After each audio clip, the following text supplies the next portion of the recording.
Enggak ya, tapi ketika Bunda pensiun mungkin apa yang akan terjadi dengan Gerindra Lumajang, Mas? Pemimpin ataupun apa itu saya belum kepikiran juga. Semua yang saya jalani itu ya mengalir sudah, Mas Iko. Mas Bombom ini memang figur yang bisa ada di tengah memang, Mas. Kemarin pilkada lalu itu minim konflik yang langsung tabrakan dengan Mas Bombom. Mas Bombom benar-benar bisa jadi orang di tengah begitu yang menjadi apa ya? Sebagai Selama saya itu ditugasi oleh Bunda, saya tidak pernah menyampaikan kendala-kendala itu ke Bunda. Saya tampung sendiri, kalau saya masih bisa, saya atasi sendiri, seperti itu Mas Iko. Kalau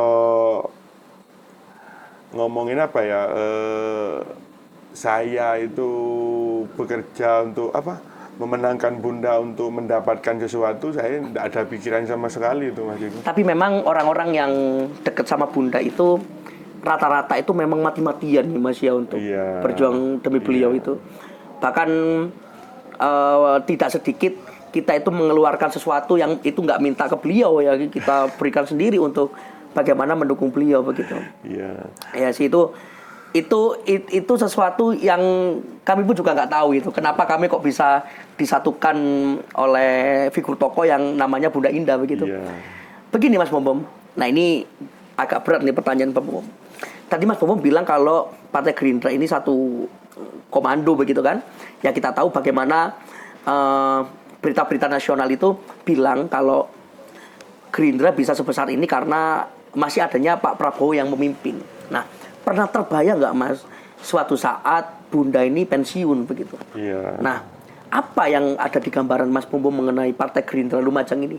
Apakah masih sesolid ini? Karena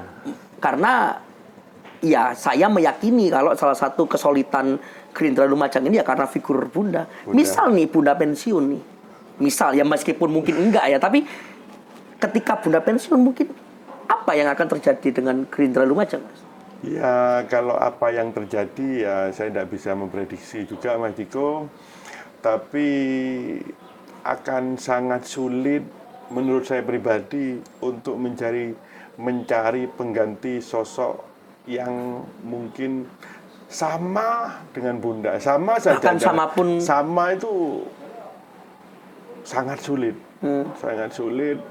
Apalagi bisa melebihi Bunda, saya juga kurang yakin seperti itu. Karena apa ya, Bunda itu meskipun perempuan sudah saya tidak bisa menyampaikan juga itu. Yeah. Sebegitunya ya Mas? Iya, Bunda itu. Jadi saya pribadi Mas Jiko juga nggak pernah itu WA Bunda. Yeah. Kalau Bunda nggak WA, saya nggak WA. Kalau nggak penting-penting amat seperti itu. Karena saya itu kalau sudah dapat WA dari Bunda, saya itu mau balas itu bingung Mas Diko. Sudah saya tulis panjang gitu ya, saya hapus lagi. Mungkin Bunda yang nunggu. Iya. Kok lama banget Bombom ini balasnya. Mungkin seperti itu Mas Diko. Jadi Bunda itu selain memang disegani oleh partai, anggota fraksi dan anggota kepartaian lainnya, memang beliau itu sangat sosok yang mungkin setelah Bunda ini pensiun tadi yang disampaikan Mas Jiko, itu Gerindra ya sangat kehilangan sosok beliau. Dan yang Gerindra itu waktu Bunda masuk 5 kursi, sekarang menjadi 11 kursi. 5 ke 8. 5 ke 8, lalu 8 ke 11. Dan siapapun nantinya yang akan menjadi pengganti Bunda kalau sudah pensiun misalkan, mungkin bebannya sangat berat itu Mas itu. Jadi sampai saat ini pun belum ada apa ya figur yang pas untuk menggantikan beliau ya memang ya Mas ya. Kalau menurut saya pribadi seperti itu Mas ya sih, Diko. saya juga begitu sih. Kadang kalau Bunda pensiun nih, misal apakah Gerindra Lumajang bisa menang ya gitu. tapi mestinya ya Mas ya, Tapi mestinya kalau kan Bunda ini benar-benar membangun kader ya Mas ya. Iya. Kalau kadernya solid, tanpa kehadiran beliau pun saya yakin sih penggantinya ya Mas Bombong, Bu Okta, Mas Dadi Firmansyah, yang lain-lain itu pasti akan tetap mempertahankan suara Gerindra. Iya, iya.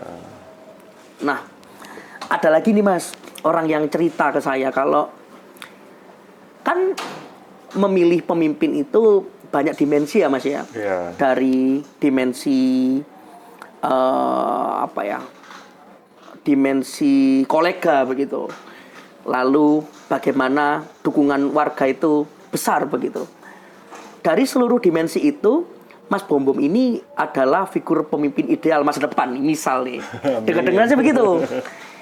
Namun yang membuat yang membuat mungkin Mas Bombom harus menunggu itu adalah karena Mas Bombom masih terlalu muda. Itu bagaimana pendapat Mas Bombom? Kita yang seusia ini kan, masa hanya gara-gara usia kita harus menunggu? Itu bagaimana pendapat Mas Bombom? Kalau ada orang yang bilang begitu. Ya memang banyak kemarin itu yang menyampaikan seperti itu juga banyak. Mungkin karena umur ataupun apa seperti itu. Saya itu Mas Ciko istilahnya sudah menjadi anggota dewan. Ini juga alhamdulillah, syukur alhamdulillah jadi Mas Ciko. Jadi kalau kedepannya ingin menjadi pemimpin ataupun apa itu saya belum kepikiran juga. Semua yang saya jalani itu ya mengalir sudah Mas Ciko. Jadi tidak ada ambisi yang terlalu besar di hati saya, itu tidak ada. Jadi memang apa besok gini-gini gitu, itu sudah saya anggap mengalir aja sudah seperti itu. Jadi tidak ada target ini kita harus gini-gini, tidak ada. Karena di politik itu dibuat kejam ya kejam, dibuat santai ya santai gitu loh Mas Ciko. Kejamnya seperti apa Mas? Ya saya ngambil santainya aja gitu. Ya ngomong kejam itu ya waktu mungkin politik itu kejam saya lihat ya waktu mau pilkada seperti itu. Semua cara dilakukan itu Mas Ciko. Dan itu saya mungkin sedikit banyak mengetahui.